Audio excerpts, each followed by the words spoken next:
Hay algo dentro de vos, en este preciso momento, que la ciencia todavía no termina de explicar.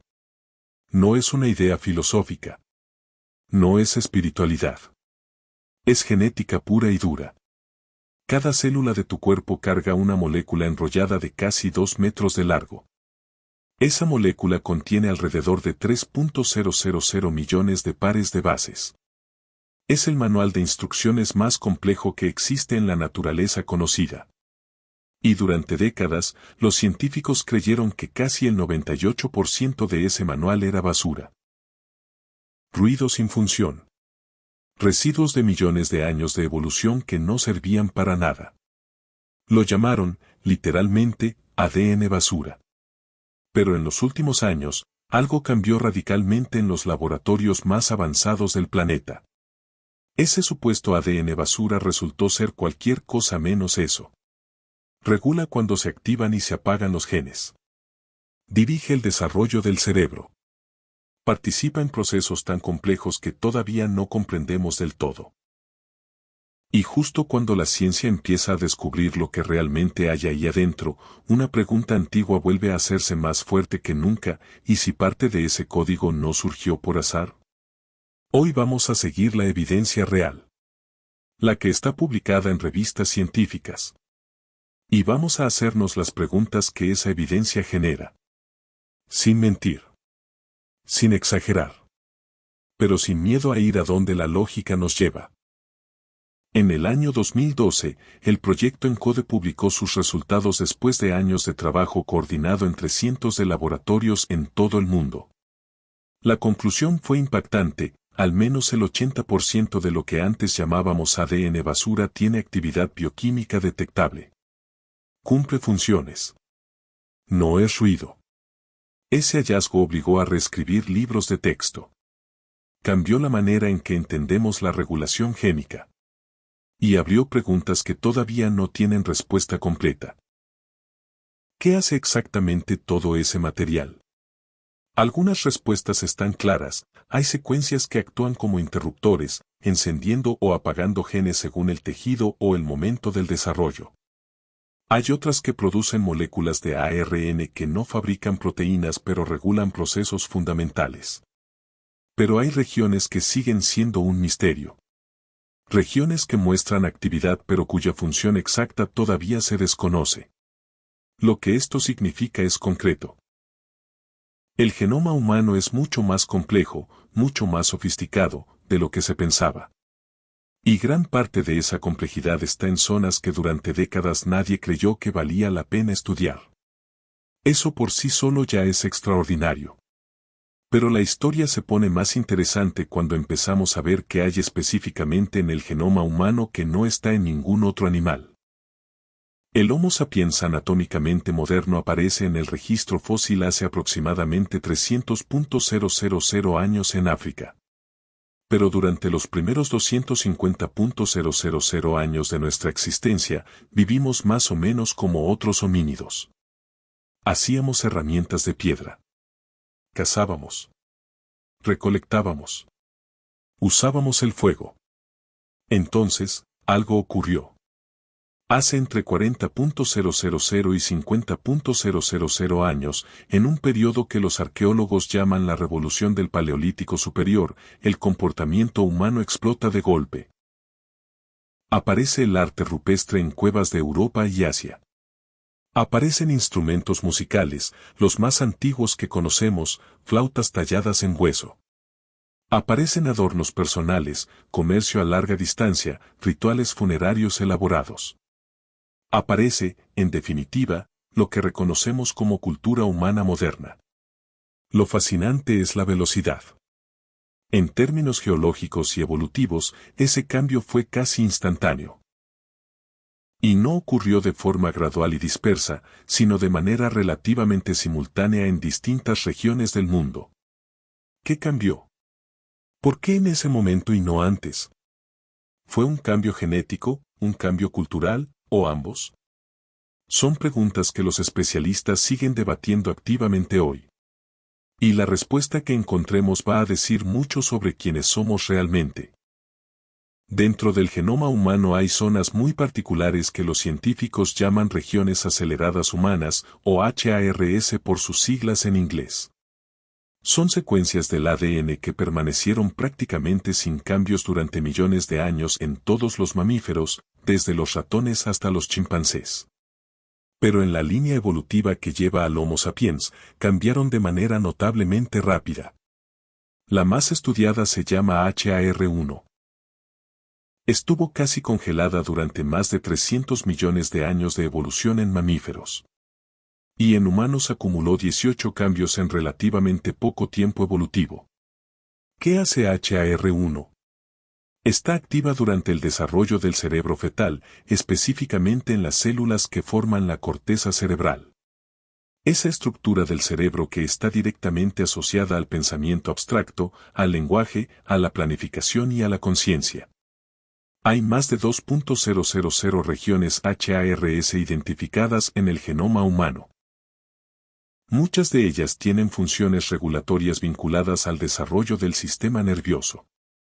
La pregunta que los genetistas siguen investigando es por qué estas regiones se aceleraron con tanta precisión y de manera tan concentrada en nuestra especie. La selección natural puede explicar que los cambios ventajosos se fijen. Pero la velocidad y la especificidad de este proceso sigue siendo un área de investigación activa y, para muchos, sorprendente. Existe otro fenómeno genético igualmente misterioso, los genes de novo, también llamados genes huérfanos. Son secuencias completas que aparecen en el genoma humano sin un ancestro identificable en otras especies. No tienen un equivalente claro en chimpancés, en gorilas, ni en ningún otro primate estudiado hasta ahora. Surgieron, según la explicación científica actual, a partir de regiones del genoma que antes no codificaban nada funcional. De alguna manera, esas regiones adquirieron función y se convirtieron en genes activos. Lo que hace que estos genes sean particularmente llamativos es qué funciones cumplen. Varios de ellos están relacionados con el desarrollo cerebral, la plasticidad neuronal, la memoria y el aprendizaje. Un estudio publicado en la revista Genome Biology and Evolution identificó cientos de estos genes que surgieron específicamente en el linaje humano. No en otros primates. En nosotros. ¿Es esto evidencia de intervención externa? La ciencia dice que no hay prueba de eso. Pero también reconoce que el mecanismo exacto por el cual estos genes aparecieron, y por qué tantos apuntan hacia las mismas funciones cognitivas, sigue siendo un área de investigación abierta. Hay secuencias en tu ADN que no existen en ningún otro animal conocido. Y nadie sabe todavía con exactitud de dónde vinieron. Gracias a la paleogenómica moderna, hoy tenemos algo que hace 20 años parecía imposible, el genoma casi completo de especies humanas extintas. El equipo del Instituto Max Planck de Antropología Evolutiva, dirigido por Svante Paavo, ganador del Premio Nobel en 2022, secuenció el genoma de neandertales y denisovanos con una precisión extraordinaria. Y lo que encontraron es fascinante y perturbador al mismo tiempo. Compartimos más del 99% del genoma con los neandertales. Tenían cerebros de tamaño comparable al nuestro. Fabricaban herramientas, usaban pigmentos, enterraban a sus muertos. Pero en esa fracción de diferencia genética hay algo muy específico. Variantes relacionadas con el desarrollo de las conexiones neuronales. Diferencias en genes que regulan la producción de neurotransmisores. Cambios en regiones vinculadas al procesamiento del lenguaje. Los denisovanos, conocidos principalmente por unos pocos fragmentos de hueso y sus genes, también muestran diferencias claras en esas mismas categorías. Lo intrigante no es que seamos diferentes. Es que las diferencias parecen apuntar consistentemente hacia las mismas capacidades, lenguaje complejo, pensamiento abstracto, cooperación a gran escala. Como si en algún momento, en algún lugar de nuestra historia evolutiva, esos rasgos específicos hubieran sido seleccionados con mucha precisión. Ahora vamos a otro tipo de evidencia. Una que viene no de los laboratorios sino de la Tierra. Mesopotamia, el territorio entre los ríos Tigris y Éufrates en lo que hoy es Irak, fue el hogar de una de las primeras civilizaciones complejas del planeta. Los sumerios inventaron la escritura cuneiforme alrededor del año 3200 a.C. Y en sus tablillas de arcilla dejaron algo que sigue generando debate miles de años después. Una cosmogonía. Un relato del origen del mundo. Y del origen del ser humano. En textos como el Atrahasis, los dioses sumerios, colectivamente llamados Anunnaki, crean al ser humano mediante una combinación de material divino con materia terrenal. El propósito era específico, crear seres capaces de trabajar y de entender instrucciones complejas. Lo que llama la atención a muchos lectores modernos es el lenguaje. No es el lenguaje de una metáfora poética vaga. Es descriptivo, técnico casi. Habla de mezclas, de proporciones, de un proceso deliberado. ¿Es eso una descripción mítica de la evolución natural, vista a través de los ojos de una cultura antigua? ¿Es una metáfora de la agricultura y la domesticación? ¿O es algo más literal de lo que estamos dispuestos a considerar? Esas preguntas no tienen respuesta definitiva. Pero la existencia de esos textos, y su contenido específico, es un hecho histórico real. En la segunda mitad del siglo XX, un escritor e investigador llamado Zecharia Sitchin propuso una interpretación que sacudió a millones de lectores en todo el mundo. Su tesis, desarrollada en una serie de libros llamada Las Crónicas de la Tierra, era esta: los Anunnaki de los textos sumerios no eran dioses en sentido religioso. Eran seres extraterrestres que llegaron a la Tierra hace cientos de miles de años, y que en algún momento manipularon genéticamente a homínidos existentes para crear al Homo sapiens moderno. Sitchin leía los textos sumerios no como mitología sino como historia. Describía a los Anunnaki como una civilización tecnológicamente avanzada que usó ingeniería genética para acelerar la evolución humana. Es necesario ser muy claro sobre esto: la hipótesis de Sitchin no es científica. Sus traducciones de los textos sumerios han sido cuestionadas y rechazadas por la mayoría de los especialistas en lenguas mesopotámicas. No hay evidencia arqueológica directa que la sustente. La comunidad científica en general no la considera una teoría válida. Pero hay algo que sí hizo Sitchin, y que vale la pena reconocer. Conectó preguntas científicas reales y abiertas con narrativas antiguas de una manera que resonó profundamente con millones de personas que sienten que las explicaciones convencionales no terminan de cerrar. Y esa incomodidad, esa sensación de que falta algo, no es irracional. Seamos precisos sobre dónde está parada realmente la ciencia hoy. La biología evolutiva tiene explicaciones para el origen de los genes de novo. Surgen de regiones no codificantes que gradualmente adquieren función. Tiene explicaciones para las HARS, son regiones regulatorias que estuvieron bajo fuerte selección positiva en humanos. Tiene explicaciones para el salto cognitivo, una combinación de cambios genéticos, culturales y demográficos. Esas explicaciones son sólidas. Están basadas en décadas de investigación. Son el mejor mapa que tenemos. Pero un mapa no es el territorio. Y los propios científicos reconocen que hay aspectos de estos fenómenos que todavía no están completamente resueltos. ¿Por qué exactamente esas regiones y no otras? ¿Por qué esa velocidad específica? ¿Por qué tantas diferencias entre humanos modernos y neandertales apuntan tan consistentemente hacia las mismas funciones cognitivas superiores? La ciencia trabaja con lo que puede medir y verificar.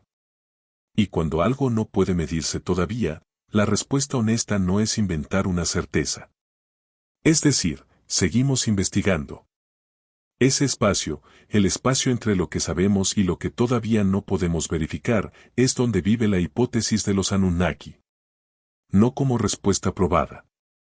Como pregunta persistente. Aquí hay algo que genuinamente vale la pena considerar, independientemente de qué posición tomemos sobre los Anunnaki. El relato de seres superiores que intervinieron en la creación o transformación del ser humano no es exclusivo de los sumerios. Aparece en culturas que no tuvieron contacto entre sí. En los textos védicos de la India antigua hay referencias a seres llamados devas que interactúan con los humanos y participan en su desarrollo. En los textos mayas, el Popol Vuh describe a los dioses creadores intentando varias veces crear al ser humano antes de lograrlo. En tradiciones de distintas culturas africanas, andinas y de Oceanía, hay narrativas de seres del cielo o de otro mundo que modelaron a la humanidad. ¿Qué explica esa convergencia? Hay varias respuestas posibles. Una, es una tendencia universal de las mentes humanas a explicar su propia existencia mediante seres superiores. Tiene sentido desde la psicología evolutiva. Otra, distintas culturas tuvieron acceso a tradiciones orales muy antiguas que viajaron con las migraciones humanas desde un origen común. Y una tercera, más especulativa, que estas narrativas preservan, distorsionadas por el tiempo y la cultura, un recuerdo de algo que realmente ocurrió. La primera explicación es la más parsimoniosa. Pero las otras no pueden descartarse solo porque sean incómodas. Hasta ahora hablamos del ADN como si fuera un texto fijo. Pero la realidad es mucho más dinámica que eso. La epigenética es el campo de la biología que estudia cómo el ambiente, las experiencias y el comportamiento pueden modificar la expresión de los genes, sin cambiar la secuencia de ADN en sí misma. Lo que la epigenética muestra es asombroso, no nacemos con un destino genético completamente fijo. Los genes se encienden y se apagan. Experiencias de vida, dieta, estrés, entorno social, todos estos factores dejan marcas químicas sobre el ADN que regulan qué genes están activos y cuáles no. Más impactante aún, hay evidencia creciente de que algunas de esas marcas epigenéticas se transmiten entre generaciones. No es solo tu historia la que está escrita en tus células. Hay ecos de la historia de tus ancestros. Esto tiene una implicación importante para cualquier debate sobre el origen del genoma humano. Aunque existiera un diseño intencional en ciertas regiones del genoma, ya sea de origen natural o de cualquier otro tipo, ese diseño no sería una instrucción rígida. Sería más bien un potencial. Un conjunto de posibilidades que se expresan o se silencian dependiendo de innumerables factores. El genoma no es un destino. Es un diálogo permanente entre lo que heredamos y lo que vivimos. Hay un problema que la genética sola no puede resolver. Y es el más profundo de todos. ¿Cómo surge la conciencia? No estamos hablando del comportamiento inteligente. Los pulpos resuelven problemas complejos. Los cuervos usan herramientas. Los elefantes se reconocen en espejos. Estamos hablando de la experiencia subjetiva. De que hay algo que se siente ser vos. De que cuando miras un atardecer no solo procesas longitudes de onda sino que experimentas belleza. De que podés pensar sobre tu propio pensamiento. De que podés preguntarte por qué existís. Eso, en toda la naturaleza conocida, parece ser exclusivo de los humanos en el grado en que lo experimentamos. Y no sabemos cómo la biología lo produce. El filósofo David Chalmers lo llamó el problema difícil de la conciencia. Décadas después de que lo formuló, sigue sin solución. Algunos neurocientíficos creen que la conciencia emergió como subproducto de la complejidad cerebral. Otros piensan que requiere una explicación completamente nueva, fuera de los marcos actuales de la física y la biología. ¿Tiene base genética la profundidad de nuestra conciencia? Probablemente sí, en parte. ¿La explica completamente? Todavía nadie puede afirmarlo con certeza. Y ese misterio, el más íntimo de todos, sigue abierto. Estamos viviendo una revolución silenciosa en los laboratorios de genómica de todo el mundo. La tecnología de secuenciación de ADN avanzó tan rápido que hoy secuenciar un genoma humano completo cuesta menos de $200 y lleva horas. Hace 20 años, el proyecto Genoma Humano tardó 13 años y costó cerca de $3.000 millones. Eso significa que hoy tenemos acceso a una cantidad de datos genómicos sin precedentes. Proyectos como el UK Biobank, el All of Us Research Program en Estados Unidos y decenas de iniciativas similares en otros países están acumulando genomas de cientos de miles de personas.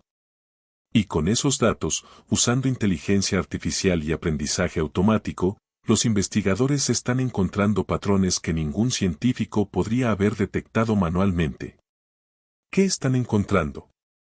Conexiones entre variantes genéticas y rasgos cognitivos que antes eran imposibles de rastrear. Regiones del genoma con funciones desconocidas que muestran patrones de variación inusuales. Señales de selección evolutiva reciente en genes relacionados con el cerebro. El mapa del genoma humano que tenemos hoy es infinitamente más detallado que el de hace una década.